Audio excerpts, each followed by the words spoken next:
నమస్కారం. వారాహి వైటీ ప్రేక్షకులకు స్వాగతం. ఈరోజు మనం ఎంతో రుచికరమైన మొక్కజొన్న లడ్డూలను తయారు చేద్దాం. మొక్కజొన్న పిండి, బెల్లం, జీడిపప్పు ఈ మూడు ఉంటే లడ్డూలు చిటికలో రెడీ అయిపోతాయి.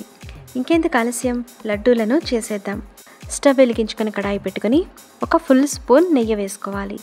నెయ్యి కరిగిన తర్వాత అందులోకి జీడిపప్పులు వేసుకుని వేయించుకోవాలి. జీడిపప్పులు దోరగా వేగిన తర్వాత తీసి పక్కన పెట్టుకోవాలి. తర్వాత ఇంకొక స్పూన్ నెయ్యి వేసుకుని అందులోకి మొక్కజొన్న పిండి వేసుకుని లో టు మీడియం ఫ్లేమ్లో నిదానంగా వేయించుకోవాలి. మొక్కజొన్న పిండి మంచి కమ్మని వాసన వచ్చే వరకు వేయించుకోవాలి. మొక్కజొన్న పిండిని లో టు మీడియం ఫ్లేమ్లోనే నిదానంగా వేయించుకోవాలి. అప్పుడే లడ్డు చాలా రుచిగా వస్తుంది. పిండి ఈ విధంగా దోరగా వేగిన తర్వాత వేయించి ఉంచుకున్న జీడిపప్పుల్ని కలుపుకోవాలి.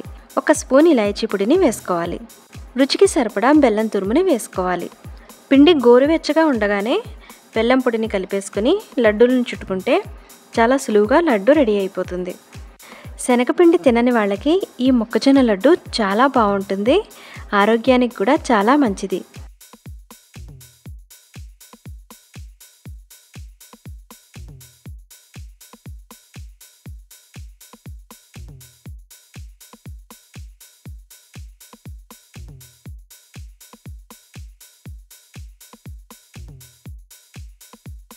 ఈ విధంగా మనకు కావాల్సిన సైజులో లడ్డూలన్నీ చేసేసుకోవాలి.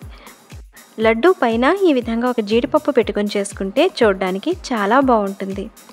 అంతేనండి, చాలా సింపుల్గా చిటికలో రెడీ అయిపోయే మొక్కజొన్న లడ్డూలని మీరందరూ తప్పకుండా ట్రై చేయండి.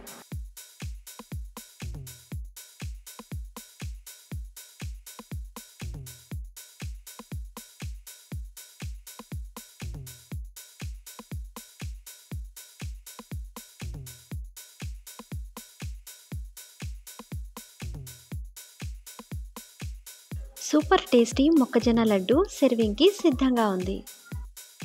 ఈ వీడియో మీకు నచ్చితే లైక్ చేయండి, మీ ఫ్రెండ్స్ అందరికీ షేర్ చేయండి. మీ వాల్యుబుల్ ఒపీనియన్ని కమెంట్ చేయండి. నా ఛానల్ని ఫస్ట్ టైం కనుక చూస్తుంటే సబ్స్క్రైబ్ చేయండి. మరొక సింపుల్ రెసిపీతో మళ్ళీ కలుద్దాం. నమస్కారం.